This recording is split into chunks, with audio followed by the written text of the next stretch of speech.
Hello, hello à tous! Vous êtes sur le podcast Upgrade Your Mindset et Agissez, le podcast qui explore la quête de soi, le développement personnel, le business et les situations de vie. L'objectif ici, vous aider à découvrir qui vous êtes vraiment, à connaître votre potentiel, à incarner pleinement votre être intérieur et à vous lancer dans vos projets avec audace. Rendez-vous chaque lundi à 7h pour démarrer la semaine sur une note inspirante. Retrouvez-nous aussi sur Instagram et Facebook, Upgrade Your Mindset et Agissez, un espace d'échange et de discussion. Sur YouTube, suivez-moi, Kumba Upgrade, avec des épisodes chaque dimanche. Si vous avez besoin d'un accompagnement personnalisé sur votre stratégie marketing et opérationnelle, vous pouvez me contacter par email kumbaupgrade@hotmail.com, sur Instagram Kumba Upgrade ou via le Google Form dans la barre de description. Sur ce, passons au vif du sujet. Aujourd'hui, nous allons parler d'un sujet qui est très important, surtout que là, c'est le début de l'année 2025. C'est officiellement le premier épisode de l'année. Et il y a une chose que vous devez mettre en place, malgré tous les autres épisodes que j'ai fait en 2024, bien sûr. Arrêtez de trop attendre des autres.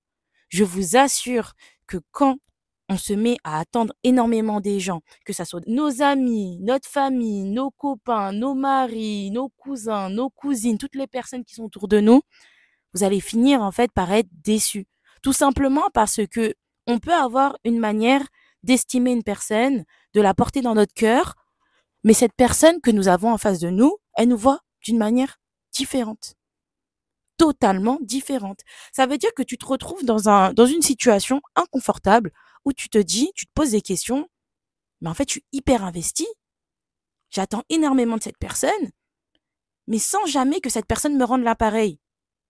Donnez à mesure qu'on vous donne. C'est malheureux, c'est très malheureux. Tu peux faire une fois, deux fois des réflexions à cette personne, mais à un moment donné, l'amour, ça se mendie pas. Et à partir du moment où tu as un certain estime de toi, de l'amour propre, malheureusement, tu seras dans l'obligation, quand tu vois qu'il y a du manque de respect, de prendre tes distances. Parce que tu étais trop dans l'attente, tu attends trop. Et ça peut être valable au niveau de ta famille, en amour, en amitié, dans tous les axes de ta vie, même au travail. Quand tu as le ressenti de trop forcer, de trop aller vers les gens, pose-toi les bonnes questions. Pose-toi les bonnes questions. Et ça, j'ai remarqué cette situation quand on commence à prendre de l'âge. Quand on commence à prendre de l'âge et rencontrer de nouvelles personnes, on se rend compte en fait que les personnes, ils ont tellement été blessés dans leur vie, ou ils ont vécu des situations voilà, assez compliquées dans leur vie, ou tout simplement, ils ont eu des relations, des amitiés. Là, je vais plus parler de l'amitié sur ce cadre-là, des amitiés qui étaient plutôt en surface et pas forcément en profondeur. Moi, je sais pas pour vous, mais en tout cas, personnellement, moi, j'aime bien avoir des relations qui sont dans la profondeur. C'est-à-dire qu'on n'est pas que sur des choses, sur des sujets superficiels ou autres. On parle de sujets de vie, on parle parfois de certaines situations qui nous sont arrivées dans notre vie, mais pas que ça, hein, parce que pour moi, une relation ne peut pas être que basée sur nos problèmes ou quoi. Non. On apprend de l'autre, on est dans un échange, on essaye de voir la perception de l'autre, on essaye de découvrir l'autre vraiment au plus profond de lui-même. Voilà, ça, ce sont les relations pour moi qui sont le plus intéressantes, les relations profondes. Après, on peut avoir des relations un peu plus superficielles et ça ne veut pas dire que tu es dans une relation profonde, qu'il n'y a pas des moments où vous allez parler de choses superficielles ou des choses d'actualité, de beauté. Enfin non, il y a besoin de ça, il faut un équilibre. J'ai remarqué que justement, quand on commence à rencontrer de nouvelles personnes, c'est un peu plus compliqué, on va dire, de créer des relations un peu plus profondes parce que on a tous notre background, on a tous notre histoire, on a tous eu nos coups bas, nos épreuves dans notre vie qui font que on se protège naturellement, on se protège. C'est la raison pour laquelle aussi que dans des relations, faut établir une base de confiance. Quand il y a la confiance dans une relation, on peut toujours se protéger, hein. Je suis la première à dire qu'il faut garder son jardin secret, qu'on raconte pas tout, etc. Mais il faut un minimum se donner dans une relation. Quand je dis un minimum se donner, il faut s'investir.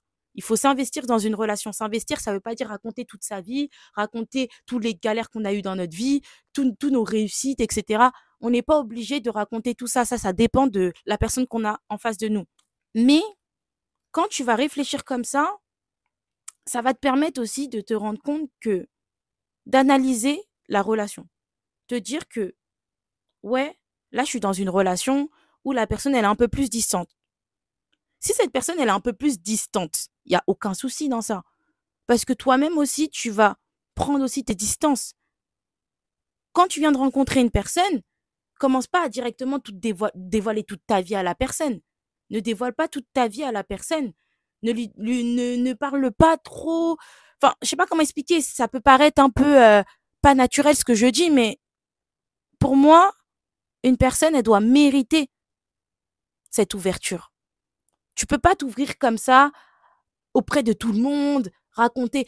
Là, je sais pas, tu vas discuter avec une personne, la personne, elle connaît toute ta vie, l'autre personne, elle connaît toute ta vie. Non, faut garder aussi cette petite partie de mystère. Après, moi, je suis plus de la team, voilà, je raconte pas toute ma vie, je me préserve, etc. Je suis comme ça, mais une personne qui est pas comme ça, c'est ok aussi, c'est sa personnalité. On est tous différents, il n'y a pas un modèle à suivre. Mais juste, quand tu te sens un peu rejeté dans une relation, pose-toi les bonnes questions. C'est juste que tu donnes trop. Donne à mesure qu'on te donne. Trop donner aussi, c'est pas bon. Trop donner, c'est pas bon. Faut se faire un peu rare. T'es un bijou, t'es un diamant. Faut pas oublier ça. Quand on est rare, quand on est une pierre précieuse, on peut pas se permettre de se dévoiler partout, voilà. C'est ça que je voulais dire. Parce que, à plusieurs reprises, tu peux te retrouver dans des relations avec les mêmes problèmes, les mêmes soucis. Tu te dis, mais attends, en fait, je me donne trop. Je me donne trop, je me donne trop, je me donne trop. Je suis trop dans la demande. Je suis trop dans le. Je fais que de quémander quelque chose qui, pour moi, me paraît naturel et logique. Mais dis-toi que on n'est pas tous pareils. C'est-à-dire que toi, tu as l'habitude de beaucoup donner, mais la personne qui est en face de toi, peut-être elle a eu des blessures, peut-être elle a eu des épreuves dans sa vie ou même dans son éducation, dans son schéma familial. On ne lui a pas donné cette habitude de s'ouvrir ou de dire je t'aime ou de montrer son affection. Parce que vous savez, il y a des amis ou des personnes de votre famille, des personnes de votre entourage, ils vont vous montrer leur amour d'une manière très différente. D'une manière très différente de la vôtre. À ce moment-là, qu'est-ce que tu vas faire? Tu vas faire que de demander, je veux que tu m'aimes comme ci, je veux que tu fasses ça comme ça. Non, au bout d'un moment, ça devient fatigant. Tu peux le faire une fois, deux fois, trois fois, enfin voilà, jusqu'à ta propre limite, mais à un moment donné, tu seras dans l'obligation de faire comprendre à la personne que voilà, tu réponds pas à mes besoins. Et quand je parle de besoins, c'est pas des besoins que toi-même tu dois t'apporter parce que pour moi, on doit être quand même indépendant de nos émotions. C'est-à-dire que oui, les autres personnes qui sont autour de nous, ils peuvent avoir de l'impact sur nos émotions, c'est OK, mais c'est à toi de te tenir responsable de ce qui rentre dans ton cœur et ce qui ne rentre pas dans ton cœur. Ça, c'est vraiment une réflexion à avoir. Parce que quand j'explique tout ça, c'est pas que les gens, ils doivent combler notre vide. Non. Toi-même, tu dois être accompli dans ta vie, tu dois être heureux.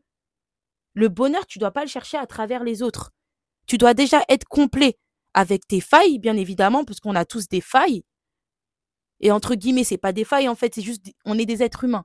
Voilà, on est des êtres humains, on a tous des défauts comme des qualités, on a tous des manquements dans notre vie, et c'est OK, il n'y a pas de souci sur ça. Mais juste, tu dois pas te tenir responsable les autres de ton bonheur, parce que tout le monde doit déjà se rendre heureux. Si pour toi, chaque relation que tu as, ils doivent te combler un trou que tu as, je suis désolée, c'est pas possible. C'est soit tu es un puzzle entier, ou soit tu es un puzzle où il y a quelques pièces qui manquent et c'est les autres personnes qui doivent combler ces pièces. Le jour où ces personnes-là partent, tu fais comment? Tu fais comment? Tu te retrouves comme ça à te dire, bon, bah, je dois chercher quelqu'un d'autre pour combler ce trou. Ou sinon, tu te remets en question, tu te dis, ah non, mais là, du coup, là, je me retrouve seule face à ma réalité. Je me retrouve seule face à ma réalité.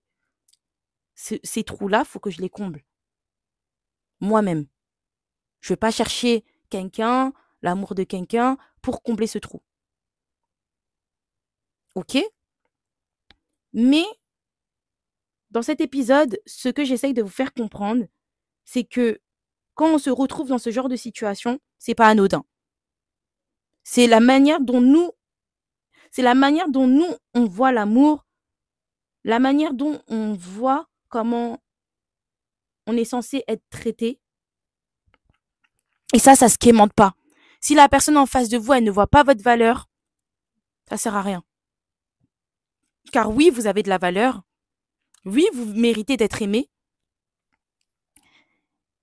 Et tout ça n'est pas censé être de la mendicité. Vous n'êtes pas censé mendier cet amour auprès des gens. Tout simplement, par exemple, tu peux pas dire à une personne que tu l'aimes, mais tu fais tout le contraire. Non, c'est pas possible. Et encore, une personne qui parle, c'est encore plus facile. Mais une personne qui parle pas, il y a des personnes, par exemple, qui ont, on va dire, côté émotionnel, ils vont pas s'exprimer. Ils vont pas s'exprimer, ça va être peut-être avec des gestes, ça va être peut-être avec de la, enfin voilà, il y a différents types de langage de l'amour, il y a différents langages de l'amour. Et cette personne-là, aucun signe de langage de l'amour, elle vous le montre. Enfin, à un moment donné, tu crois que non. Dans chaque relation, on a besoin d'être aimé, on a besoin d'être considéré.